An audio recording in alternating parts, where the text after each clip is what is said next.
Donald Trump's executive order this past week will empower the Federal Department of Education to withhold funding to campuses that do not squash anti-Israel rhetoric. In other words, it is now official government policy to deny college students and faculty members their natural and constitutional right to criticize, especially and primarily if they criticize any and all things Israel. This will also doubtless include speech that supports Palestinian rights. Trump also declared that the religion of Judaism is a nationality or ethnicity and is beyond criticism. Can you imagine the outcry if he had declared Christianity to be a nationality? Plus, by issuing this executive order, Donald Trump has made every Christian and non-Jew in the United States a second-class citizen. But don't expect Robert Jeffress and his gaggle of Christian Zionists to figure that out.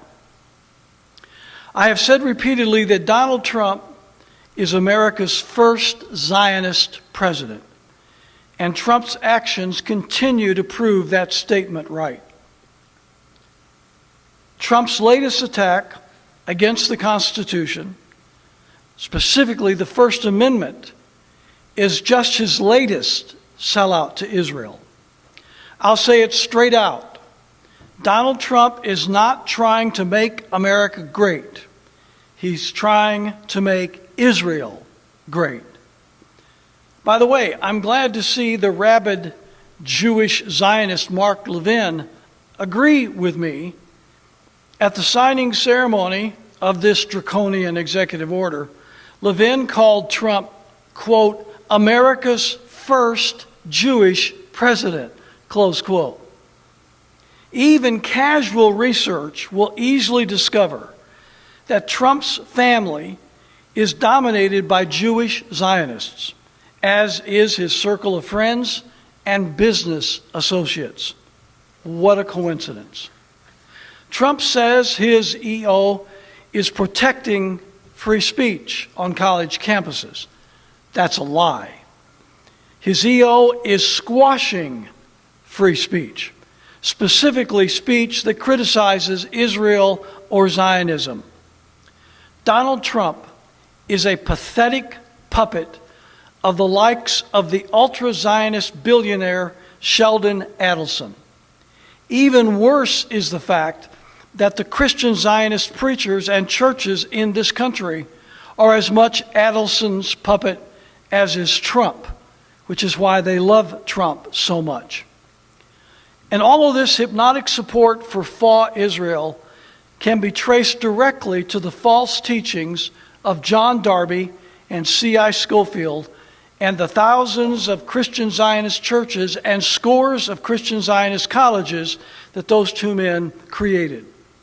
Now, the Zionist Donald Trump is trying to prohibit colleges from criticizing Zionism. If you are looking for an impeachable offense, this blatant abridgment of the First Amendment by the President of the United States is it.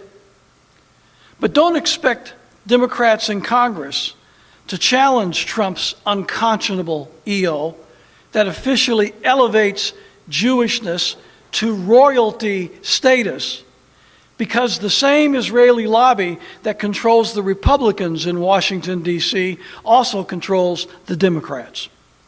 Trump's EO will deny funding for colleges and universities unless they prohibit the right of faculty and students to exercise their First Amendment freedom of speech to criticize Israel. How long will it be before Donald Trump decides to criminalize anyone who criticizes Israel? Donald Trump is not only a Zionist hack, he is a wannabe tyrant. And this executive order proves it.